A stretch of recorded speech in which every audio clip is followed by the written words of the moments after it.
In medicine, the most dangerous cardiac event isn't always the one that causes agonizing pain. It's the silent myocardial infarction, the secret heart attack.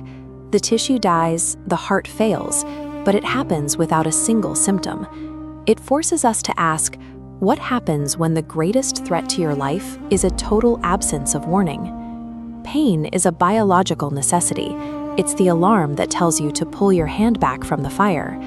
When we become spiritually numb to the friction of our own bad decisions, that alarm goes quiet. We lose the ability to sense that we are drifting toward a terminal collapse. The biblical book of Judges captures an entire era defined by this numbness. It was a time when everyone lived by a simple rule: do whatever is right in your own eyes. But that absolute autonomy led to a predictable, crushing disaster, a famine that hollowed out the nation. This famine hits Bethlehem, a name that means the house of bread. A man named Elimelech lives here with his wife, Naomi, and their 2 sons. Faced with hardship in the very place meant to sustain them, they don't wait for a signal or a pivot. They decide to flee. They head for Moab, a territory born out of spiritual compromise, historically hostile to their people and entirely opposed to their faith. It is a reflex we all share. We try to outrun a temporary discomfort, only to walk ourselves directly into a long-term exile. This pattern of panic is woven into history. Even Abraham, after receiving a massive promise in Genesis 12, fled to Egypt the moment a famine arrived. To save his own skin, he compromised his integrity and nearly lost his wife, showing that even the greatest faith can buckle under a temporary lack of resources. Moab itself was the product of a similar flight from disaster. It was founded after Lot fled the destruction of Sodom, born from a desperate, incestuous choice made in a dark cave because his daughters feared their lineage was ending. Long before that, God warned Cain that sin is crouching at your door, offering him a window to change course before he became a murderer. Cain ignored the opportunity to pivot, and his life became a permanent wandering. If a kite could think, it might see the string holding it as a burden, a restriction on its height. But the moment that string snaps, the kite doesn't achieve true freedom. It loses its anchor, loses its purpose, and begins an erratic, irreversible plummet. Elimelech snaps the string. He settles in Moab for a decade, and the atmosphere of that choice is reflected in his children.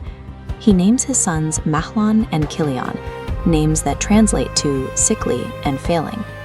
We see this same desperation in 1979, when the US space station Skylab began its uncontrolled re-entry.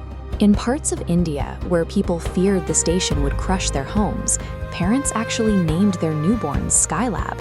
They branded their children's identity with the very thing they feared most. Elimelech did the same. By staying in Moab until his sons grew up, married, and were eventually buried there, he allowed a temporary panic to define his family's end. He traded an eternal identity for a local graveyard. After 10 years, Naomi hits an absolute floor. Her husband is dead, both her sons are dead. She is a widow in a foreign land with nothing left but 3 graves and no future. This is the difficult architecture of restoration. Often, God waits until we have exhausted every personal scheme and reached a point where we have absolutely nothing left to lose before the story begins to shift. King David only truly confronted his own corruption after he lost a child. Samson, the strongest man in history, only regained his spiritual focus after he was blinded, chained, and forced to grind grain like an animal. Jonah only remembered his calling from the suffocating dark of a fish's belly. Even the prodigal son didn't consider returning home until he was starving, envying the food given to pigs. Naomi's wake-up call travels 90 kilometers across the desert. She hears news that God has visited Bethlehem, that the house of bread finally has food again. Her response involves 3 distinct movements. She listens to the news, abandons her life in Moab, and physically starts the journey home. When you reach the absolute bottom, it feels like the end of the road. In reality, it is often the only place clear enough to begin a total reconstruction. Imagine your past mistakes as a slate chalkboard.